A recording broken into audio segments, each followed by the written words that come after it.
Bienvenidos a un nuevo episodio de The IT Crew, un podcast de opinión, parte de EDC8.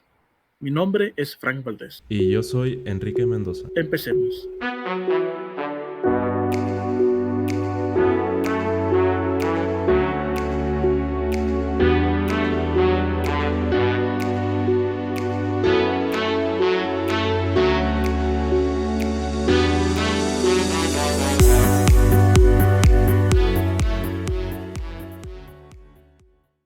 El día de hoy hablaremos sobre Ada Lovelace, quien es considerada la primera programadora de la historia, incluso antes de que existieran las computadoras. El día de hoy, como siempre, estoy acompañado de mi amigo Enrique Mendoza y tenemos a un invitado especial, un amigo de ya varios años, Antonio Valle. Antonio, ¿cómo estás? Hola, muy bien. ¿Y ustedes cómo están? Muy bien, gracias. ¿Qué onda? Bien, ¿y Que, tú? que de hecho no te decía Antonio, está muy raro, te voy a decir Toñito, que es como siempre te he dicho. Sí, con más cariño. Sí, aparte, o sea, que son ya 8 años de conocernos, ya varios de no vernos, pero pues 8 años. Prácticamente desde el 2012 ya. Sí. Sobre el tema de hoy, ¿tú sabes algo sobre Ada Lovelace? Sinceramente no mucho. Hasta ahorita que dijiste que la primera programadora, pero... Ah, ya me acordé. Creo que hay un lenguaje que le pusieron su nombre en honor a ella. Sí, Ada, así es. Ya me acordé. Sí, qué bueno que te acordaste del primer semestre de la carrera. Perfecto. Sí. De hecho, creo que Astolfo nos contó esa historia. Según yo fue Barrón, pero porque fue... Yo lo recuerdo más con Astolfo. Bueno, es que Barrón nos dejó una pequeña tarea, pero eso no lo recuerdas. En fin. Augusta Ada Byron nace en Londres el 10 de diciembre de 1815, siendo la única hija legítima de la matemática Anne Isabella y del poeta Lord Byron, que si de casualidad te llega a sonar el nombre de Lord Byron, es el poeta que escribió, pues vale la redundancia, los poemas de Don Juan. Lord Byron esperaba que su hijo fuera un niño y se sintió decepcionado cuando Lady Byron dio luz a una niña. La niña llevaba el nombre de la media hermana de Byron, Augusta Lee, y fue llamada Ada por el propio Byron. El 5 de enero del año siguiente, a causa de los desacuerdos con su marido, su madre abandonó el hogar, llevándosela con ella mientras Byron dormía. Aunque la ley inglesa en ese momento otorgaba la custodia total de los hijos al padre en caso de separación, Lord Byron no intentó reclamar sus derechos parentales, pero solicitó que su hermana lo mantuviera informado sobre el bienestar de Ada. Que pues ahorita eso es algo ya muy difícil, escaparse con tu bebé y pues no hacer nada. Ahora te mete una demanda o algo si haces algo. Una cosa de eso. Y sí. El 25 de abril de 1816, su padre abandonó Inglaterra, huyendo de sus acreedores y del escándalo que se cernía sobre él por distintos rumores. Durante los 8 años que Lord Byron estuvo fuera del país, hasta el día de su muerte, escribía con frecuencia a su hermana y preguntaba por su hija. Lovelace no tuvo una relación cercana con su madre. A menudo la dejaban al cuidado de su abuela materna, quien la adoraba. Sin embargo, debido a las actitudes sociales de la época, las cuales, como mencionaba anteriormente, favorecían al marido en cualquier separación, Lady Byron tuvo que presentarse como una madre amorosa para el resto de la sociedad. Y eso pasa todavía aún en día, fingir que amas a tus hijos aunque no los hagas. Lady Byron quería darle una educación esmerada a su hija, muy parecida a la que ella misma había recibido, pero mucho más exigente. Ada no se podía relacionar con otros niños sin la previa aprobación de su madre, por lo que la mayor parte de su infancia la pasó sola o con adultos. Que la verdad eso es algo muy incómodo, ¿no? O sea, si de por sí no tener amigos de tu edad, todavía que tus amigos sean adultos, es como... O sea, no estoy diciendo que son malas personas, pero imagínate que pues están en la escuela y que tu único amigo es el intendente, sí es un poco triste. No, y aparte de que como niños dejas de encajar en un círculo social de niños. Sí, o sea, ya te como que el estar en un ambiente que no es de tu edad te forza a optar aptitudes que no van acorde a tu edad. Entonces, sí como que te saca un poco de onda, pues. Así Sí, es. o sea, crece de una manera distinta. Su educación empezó cuando era muy pequeña. A los 4 años ya tenía mentores e institutrices. Lady Byron le impuso una disciplina estricta basada en un sistema de recompensas y castigos, y también buscando el estímulo intelectual con lecturas y relaciones intelectuales. Puso mucho empeño en que su hija aprendiera matemáticas, disciplina que ella misma practicaba. En ese contexto es que Ada conoce a la matemática y científica escocesa Mary Somerville, que durante un tiempo fue su tutora. Ada tuvo mala salud, sufrió muchas de las infecciones infantiles y le dolía la cabeza frecuentemente. A los 7 años contrajo una enfermedad grave que la mantuvo postrada durante meses. En junio de 1826, Ada, que entonces tenía 10 años, viajó por primera vez fuera de Inglaterra. Partió con todo un grupo durante 15 meses, en los cuales Ada disfrutó de todo lo nuevo que veía en sus ojos, de todo lo que escuchaba y de todo lo que descubría. En el otoño de 1827 acabó su viaje y se instalaron directamente en una mansión de campo muy alejada de la ciudad. En ese palacio no ocurría nada del interés de Ada, además que su madre estaba frecuentemente fuera de casa, así que la niña se dedicaba a estudiar y a dejar volar su imaginación. Pues sí, ¿qué haces cuando estás sola en una mansión, verdad? Pues sí. Que hay más que Ese hacer. mismo- Es como nosotros cuando estábamos en cuarentena, ¿qué hacías tú encerrado? Bueno, pero estamos en el 2020, imagínate, en 1827, perdón. Eh, Sin internet, sin nada. Ese mismo año, Ada empezó su formación en matemáticas.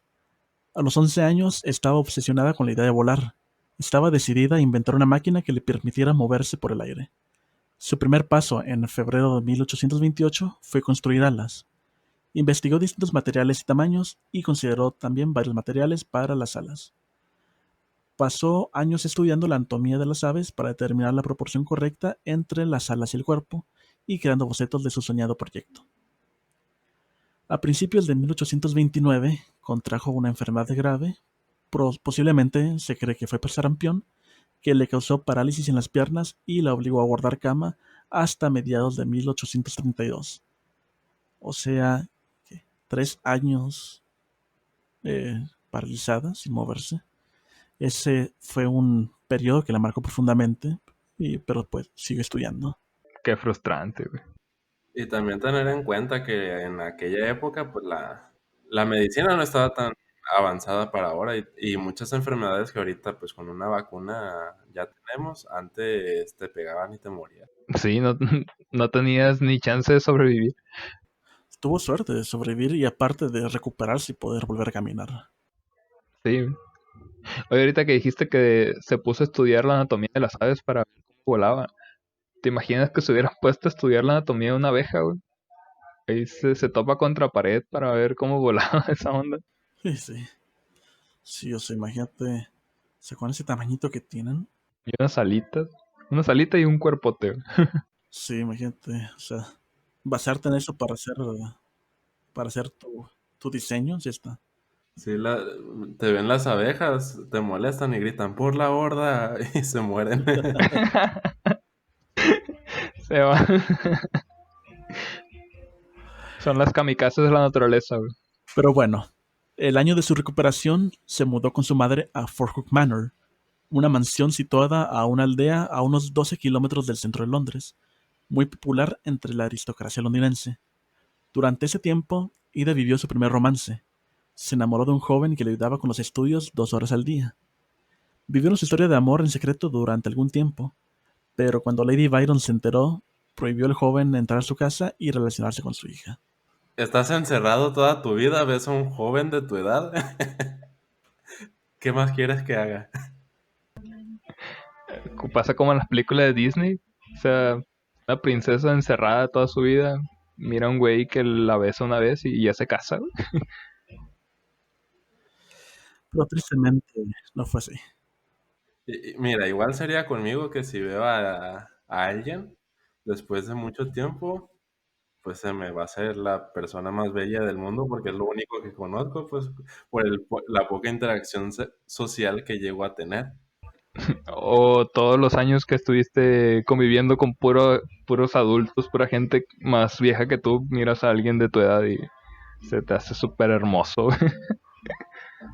Al cumplir 18 años, Ada empezó a asistir a las fiestas de la alta sociedad londinense. En uno de sus primeros eventos conoció a Charles Babbage, la única persona que compartiría su fascinación por las cuestiones de mecánica. Babbage era conocido, entre otras cosas, por el proyecto que tenía entre manos, una calculadora mecánica que funcionaba sin la ayuda de un humano, llamada la máquina diferencial.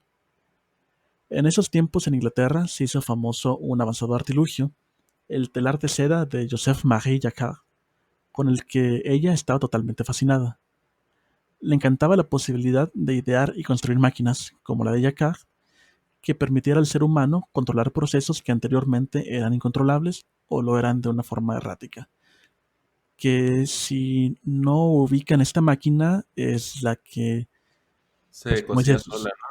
ajá, cosía sola, pero también con patrones de diseño, con florecitas, hojas, cosas así, que pues la verdad era algo increíble para la época. Ada y Babbage se hicieron amigos. Su relación le estimuló intelectualmente. Le ayudó a avanzar en sus especulaciones sobre el cálculo hasta concebir una brillante idea: construir un telar de Jacquard aplicado a los números, o en otras palabras, una computadora. La máquina diferencial de Babbage tenía todos los elementos que entusiasmaban a Ada, y principalmente demostraba que un día las máquinas harían posible volar. Y no estaba muy equivocada. En 1834, Ada se relaciona mucho con el médico William King, al que Lady Byron había encargado guiar a su hija moralmente. ¿A qué se refiere moralmente? Quisiera creer que a no cometer crímenes porque, visto de cualquier otra manera, es extremadamente machista. Pero bueno, o sea, la época era 1800 y si no mal recuerdo, antes los médicos eran un poquito más sanguinarios que ahora, ¿no? Poquito mucho, yo diría. Sí, te metemos en un cuarto hasta que te cures o te mueras. Ajá. Digo, los psicólogos o cambias o te electrocuto, cabrón.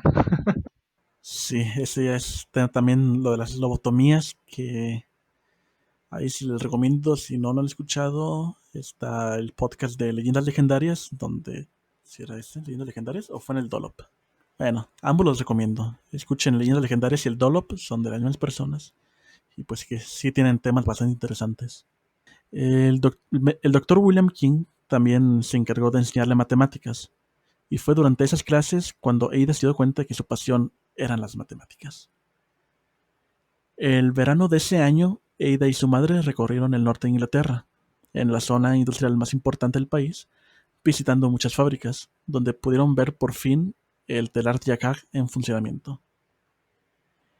En la primavera de 1835, Ada conoció a Lord William King, que no es el mismo que el Dr. William King.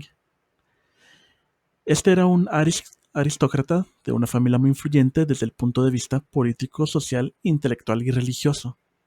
Poseía varias propiedades importantes y el título de Lord estaba en su familia por más de un siglo, así que Lady Byron aprobó su relación. El 8 de julio de 1835, ese mismo año, se casaron, convirtiéndose ella en Lady King. No sé, se me hace muy machista esto, ¿verdad? Lady King. No, pues es un apellido, o sea, si no puede aplicar el machismo en un hombre. No, me refiero a que se conocen en primavera, como también es un lord, eh, ya por fin su madre le permite su relación y unos meses después se casan. Mira, pues basados en la época, al final de cuentas, pues la razón del matrimonio por la que fue utilizada durante mucho tiempo era para la estabilidad mutua de las familias, donde la mujer se comprometía a engrandecer la casa, a darle hijos, y el hombre pues proveía y todo eso, ¿no? Ahorita en esta época donde la mujer trabaja y cada quien forja su propio camino, ya no es necesario, pero en aquel tiempo por las leyes que existían, habían estas situaciones, ¿no? A mi ver. Sí, porque también, bueno, si te vas un poco más atrás, cuando los reinados hacían como alianzas, las hacían por medio de bodas. Entonces era como acuerdos mutuos entre familias y reinados para llegar como a acuerdos. Ahora pues, ya no existe eso, quiero pensar. No sé, a lo mejor y sí. Bueno, en algunas otras especies sí existe, pero Ya ese es punto y aparte. Hasta ahorita la he llamado por su nombre, Ada Byron, o la recientemente, pues Ada King, pero pues ¿por qué Ada Lovelace? En 1837, Lord King pasó a ser vizconde de Ockham y tomó otro título, el de conde de Lovelace. A partir de ese momento, Ada siempre firmaría como Ada Lovelace. En sus primeros años de matrimonio, Ada fue muy feliz, pero la falta de ambición de su marido acabó cansándola, por lo que se refugió de nuevo en las matemáticas. Decidió que necesitaba buscar un buen mentor que la guiara en su trabajo intelectual, y en el verano de 1840 su madre le encontró uno, el famoso matemático Augustus de Morgan. Con su ayuda, Ada progresó rápidamente, pero de Morgan tuvo un problema como profesor. Informó a Lady Byron de que su hija no se contentaba con aprender las lecciones como cualquier dama. Sus preguntas iban mucho más allá de lo que trataban en las clases y él no quería fomentar esa actitud. De Morgan creía que las mujeres no estaban hechas para estudiar los fundamentos de las matemáticas ni de otras ciencias. Las preguntas de Ida, según él, eran impropias de una mujer. Ahí sí. Ahí sí está marcadísimo el machismo, porque solamente por ser mujer ya te prohibían hasta hacer preguntas. Sí, porque, o sea, al final, y pues ha aparecido, ¿no? Durante la historia de todo, que muchos reyes en su época consultaban a su pareja para tomar ciertas decisiones. Porque al fin, pues, son una pareja, se apoyan y todo eso, ¿no?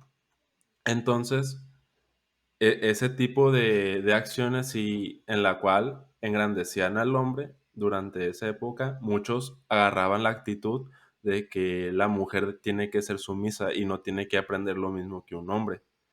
Y se esparció mucho ese comportamiento. Habían sus ciertos, ¿cómo se dice? En puntos de quiebre donde habían otras personas que decían, oye, ¿sabes qué? Todos tenemos derecho al conocimiento, todos tenemos derecho a vivir dignamente, ¿no? Claro. Por suerte, su madre le hizo caso omiso a los comentarios de Morgan, así que, pues, todo fue para bien. Sí, pues, o sea, si te preguntan, respondes, si te callas, te están pagando por eso. Sí, y por eso es que de Morgan no podía hacer nada porque, como su madre estaba de acuerdo con esa actitud, él tenía que aguantarse. A pesar de lo que cambió su vida después de casarse, Ada y Babbage mantuvieron su amistad. Él los visitaba a ella y a su marido con frecuencia. En el otoño de 1840, Babbage volvió de su estancia en Italia preocupado por su proyecto. Cada vez le parecía más difícil llegar a construir el prototipo totalmente operativo de la máquina analítica. No tenía suficientes recursos para financiarla, pero era optimista porque un reconocido científico italiano iba a escribir un artículo sobre su proyecto. En 1841, Ada escribe a Babbage una carta dejando en claro que está interesada en colaborar con él. A Babbage le pareció una buena idea, así ella empezó traduciendo el artículo del científico italiano Luigi Federico Menabrea. Con la traducción del texto, con la traducción del texto, ella tenía dos objetivos: dar a reconocer el valioso trabajo de su amigo y cumplir su sueño de alcanzar una vida intelectual que la elevase por encima de las exigencias de la maternidad y del matrimonio. Un pensamiento bastante progresivo y feminista para aquellas fechas. Sí, bastante válido. Finalmente llamó a su trabajo notas, las cuales estaban etiquetadas alfabéticamente de la A a la G, y que consistía en su propio estudio sobre la máquina analítica y, como anexo, la traducción del artículo del italiano. Babbage la asesoró, pero Ada fue enteramente la autora de ese trabajo. Ada dedica gran parte de su estudio a describir con un lenguaje muy técnico cómo funcionaría la máquina analítica, pero también ofrece una serie de observaciones que dejan clara su aportación teórica. Ella distinguía con claridad entre datos y procesamiento. Este pensamiento era revolucionario en su tiempo. Ada aspiraba a crear la informática, que ella llamaba la ciencia de las operaciones. Se dio cuenta de las aplicaciones prácticas de la máquina analítica y llegó incluso a vislumbrar la posibilidad de digitalizar la música. Esa Ada Lovelace sí tenía un pensamiento bastante creativo y futurista. Me imagino que gracias a ella hubo todo esto que conocemos como pionero de la era digital. Así es. Sí, y a veces olvidamos que al final, por ejemplo, la lavadora, la secadora, el abanico, sí, el clima, son avances tecnológicos, aunque son cosas que usamos en el día a día, que al final, durante esa época, no se tenían en cuenta. O sea, que eso era totalmente tecnología. Si nosotros ahorita no lo vemos tan avanzado porque nacimos entre toda esta tecnología, pero a alguien de esa época jamás me imagino que se imaginaría que algún día nosotros viviríamos como estamos viviendo ahorita de conectados. Ya ves, nosotros ahorita mismo no estamos en el mismo lugar exactamente y estamos realizando todo esto. Sí, así le dirías, ¿qué? ¿No ¿Hay otra manera de lavar la ropa que no sea a mano? Se hace solo, que te la lava y te la seca y nomás le falta que te la cuelgue. Así es. Pero continuando, Ada tenía una idea clara. La máquina analítica y el celular de Jacquard vienen a hacer lo mismo. En sus propias palabras, puede decirse que la primera teje dibujos algebraicos, del mismo modo que el telar de Jacquard teje flores y hojas. Ada expresa con claridad las tres funciones que podía cumplir el invento de Babbage: procesar fórmulas matemáticas expresadas con símbolos, hacer cálculos numéricos y dar resultados algebraicos en notación literal. Babbage y Ada concebían la máquina analítica de manera muy distinta. A Babbage no le interesaba demasiado sus consecuencias prácticas. A Ada, por el contrario, le obsesionaban las aplicaciones del invento. Ella fue la primera en intuir lo que el invento de Babbage significaba para el progreso tecnológico. La nota G de su proyecto estaba dedicada a los números de Bernoulli. En este apartado, Ada describe con detalle las operaciones mediante las cuales las tarjetas perforadas tejerían una secuencia de números en la máquina analítica. Este código está considerado como el primer algoritmo específicamente diseñado para ser ejecutado por una computadora, aunque nunca fue probado ya que la máquina nunca llegó a construirse. Pero podemos concluir que la nota G es el algoritmo de Ada, así que a ella se le reconoce como la primera programadora de la historia. Es interesante cómo, o sea, aún sin inventarse en sí lo que se conoce ahora como un lenguaje de programación, alguien ya inventó la programación de cierta manera. O sea, sabía cómo, o tenía el concepto de cómo dar instrucciones a una máquina para que realizara ciertas tareas, ¿no? Sí, de hecho, está chistoso porque pasa con muchas cosas que ya tenemos la respuesta antes que la tecnología alcance el punto para que se pueda resolver. Pasa también con ahora lo que estamos viendo, la inteligencia artificial. Ya se tenían los algoritmos para resolver la inteligencia artificial, pero no la capacidad de cómputo. Y ahora que están saliendo las nuevas tarjetas gráficas ya con Tensor Sí, Cores y todo eso. claro. Ajá. Sí, entonces tal vez no se le da el reconocimiento a Ada por realizar el primer lenguaje de programación porque pues realmente no existía la computadora como tal, ¿no? Claro, pero ella ya tenía el concepto de programación. Como te decía, no en sí escribiendo código, pero ese concepto de las tarjetas perforadas para que la máquina siguiera instrucciones, en sí eso ya es programación. Es como algún tipo de lenguaje. Sí, y de hecho las primeras empresas que estaban programando estaban usando tarjetas perforadas. Sí, sí, así eso comenzó con las primeras computadoras. Tú le metías tarjetas perforadas para que siguieran las... Y creo que aquí, lejos de toda la cuestión, pues, del machismo y todas las minorías, o sea, realmente, o sea, es una mujer bastante capaz, que lo demostró en su época, cuando las libertades como mujer eran muy nulas, y ella, a pesar de todo eso, trabajó en ello, ¿no? Sí, no le importó las limitaciones que tenía porque eran bastantes en su época, entonces aún así tienen un poco más de mérito a criterio mío, pues. Sí, y más que en esa época era muy difícil financiar cosas científicas porque era cuando era la cúspide del comercio. que se estaban conociendo y realizando comercio y todo lo invertían para ese lado. Nada, no mucho para la parte de la ciencia. Y qué bueno que mencionan el machismo. Las notas de Ida se publicaron en la revista Scientific Memoirs en septiembre de 1843, con el título de Sketch of the Analytical Engine Invented by Charles Babbage. Ella firmó con sus iniciales AAL, pero pronto se supo a quién correspondían. Su condición femenina perjudicó su trabajo y los científicos no se lo tomaron en serio. O sea, solamente porque era mujer no le tomaban en serio los científicos. Exactamente. ¿Machismo dónde? Por donde sea, güey. No, es más como la representación de la ignorancia de esa época, porque pueden ser muy, muy sabios en cuestión de secular, pero muy tontos en cuestión social, y eso se ha visto durante mucho tiempo, que siempre Claro, desde niños que se burlan de los nerds y todo eso, ¿no? sí. Tienes como esa presión social.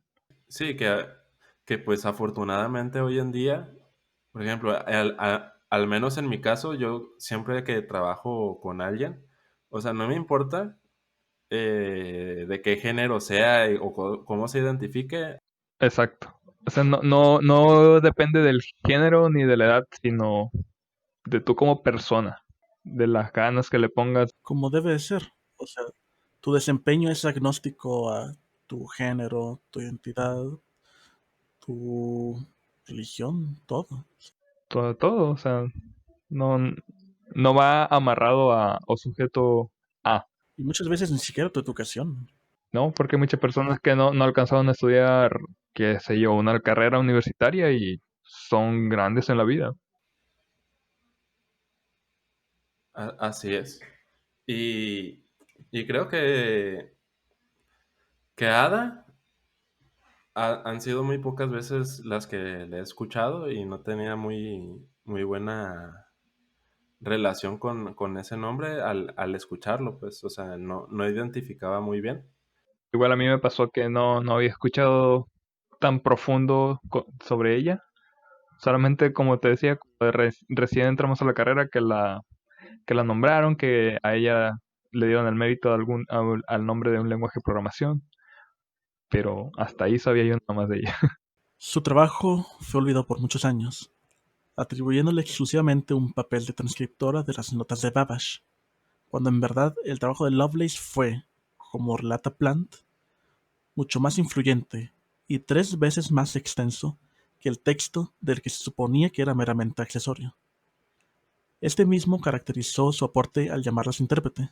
Sin embargo, recientes investigaciones muestran la originalidad de su punto de vista sobre las instrucciones necesarias para el funcionamiento de la máquina analítica. En efecto, Lovelace había creado el primer ejemplo de lo que más tarde se conocería como programación de computadoras, y es por lo tanto la primera programadora de la historia de la computación. De acuerdo con el historiador de informática y especialista en Babbage, Doron Swade, Ada vio algo que Babbage en cierto sentido no pudo ver. En el mundo de Babbage, sus máquinas estaban limitadas por el número. Lo que vio Lovelace fue que ese número podría representar entidades distintas además de una cantidad. O sea, además de los números, ella ya está considerando el cero y el estado nulo. Sí, te decía, ya estaba considerando el binario. Así es. Sí, con razón es tan difícil aprender a programar para los que van iniciando, que no saben que el cero es un número. Sí. A finales de la década de 1840, Ada se volvió adicta a las carreras de caballos, y junto con algunos de sus amigos intentaron crear un modelo matemático que les ayudara a ganar grandes apuestas. El intento fue un absoluto fracaso, generándole a Ada una gran deuda y provocando que uno de los miembros del grupo la chantajeara con informar a su marido, cosa que finalmente se vio forzada a confesarle. En el verano de 1852, la salud de Ada empeoró mucho. Llevaba años padeciendo agotamiento nervioso y debilidad general, pero no fue hasta ese año que aparecieron los primeros síntomas del cáncer de útero. La enfermedad duró varios meses, durante los cuales su madre tomó el control respecto a sus citas médicas y personales. Por influencia de su madre, decidió dejar de ser materialista y adoptó ideas religiosas que la llevaron a arrepentirse de su vida anterior. Finalmente, falleció a los 36 años, el 27 de noviembre de 1852, acompañada de Lady Byron y de su esposo William. Falleció joven, no me imaginaba. Falleció bastante joven y tristemente arrepentida de su vida que había llevado hasta ese momento. O sea, qué feo terminar tu vida arrepentido de lo que, de lo poco o mucho que hiciste a corta edad. De lo mucho que hizo. No, pues es que también imagínate lo que pasa con los artistas, ¿no? Que sus obras se vuelven súper famosas después de que mueren. Pero mientras que estuvieron vivos, nadie les compró ni una pintura, ¿no? Ni la brocha les compraban. Sí, curiosamente como que el momento de tu muerte es el que te lanza a la fama. Es triste que pase hasta ese punto y más por la cuestión de toda la parte temporal que existía, ¿no?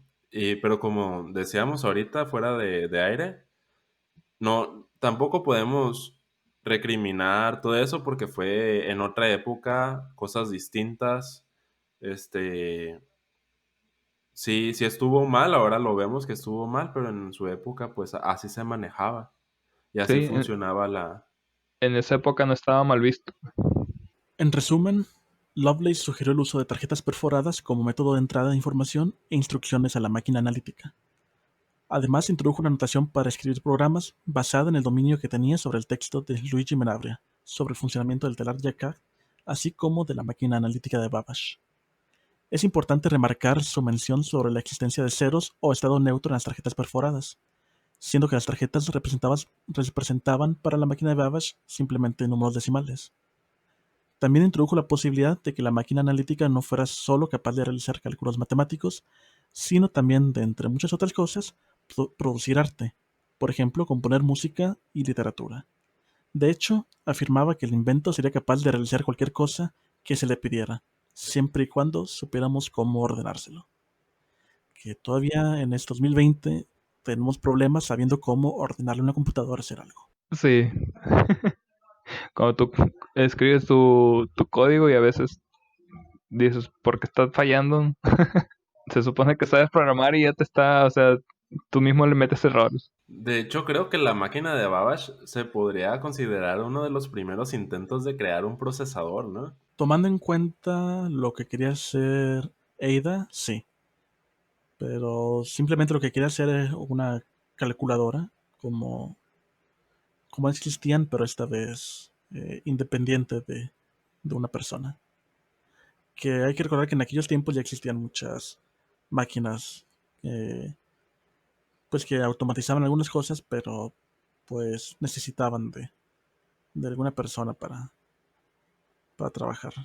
Aunque nosotros ahorita la estamos considerando como la primera programadora, esto no, no es visto así por muchas otras personas. Existe mucha polémica sobre sus contribuciones, habiendo algunos biógrafos e historiadores que consideran el trabajo de Lovelace como una simple intérprete. En el caso de Eugene Eric Kim y Betty Alexander Toole, no dudan sobre las aportaciones de Ada Lovelace. Sin embargo, mencionan incorrecto el considerarla a ella como la primera programadora, siendo que Babbage ya había escrito algunos programas previos a las notas de Lovelace. No obstante, en su libro Idea Makers, Stephen Wolfram defiende las contribuciones de Lovelace. Aunque reconoce que Babbage escribió varios algoritmos inéditos para Analytical Engine antes de las notas de Lovelace, Wolfram argumenta que no hay nada tan sofisticado o tan limpio como el cálculo de Ada de los números de Bernoulli. Babbage ciertamente ayudó y comentó el trabajo de Ada, pero ella era definitivamente el conductor de eso.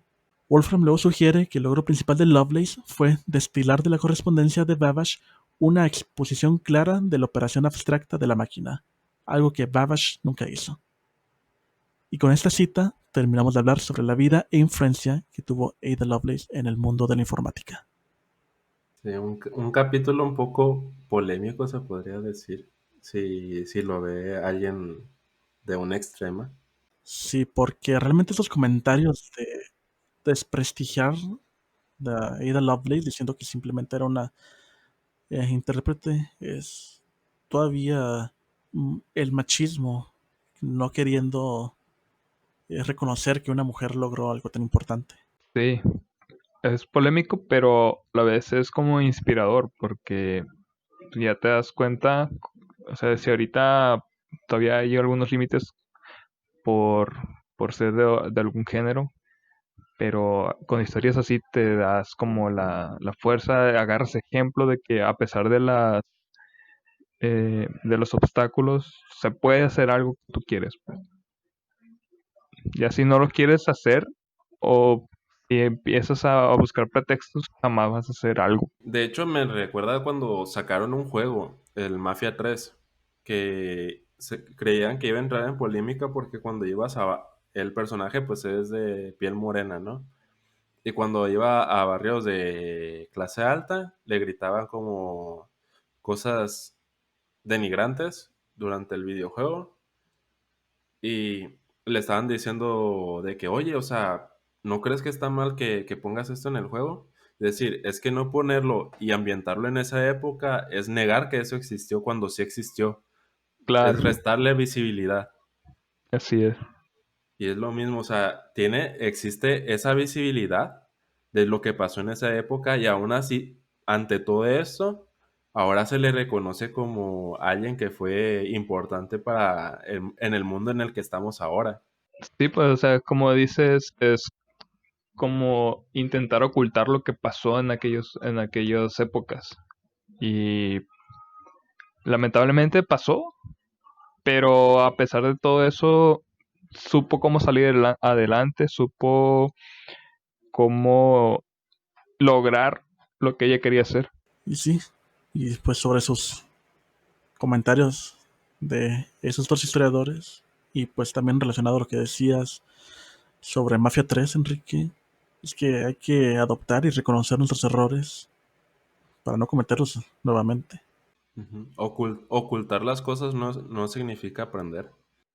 No. Y pues de eso se trata la historia, ¿no? De aprender lo que hicieron mal en el pasado para no volverlo a repetir en un futuro. Parafraseando un poco a Lola Espinoso en este caso, el Tolop, quien no conoce su historia está condenado a repetirla. Exactamente. Así. De hecho, es la frase esa que intenté decir con mi anterior comentario, pero tú lo dijiste más conciso.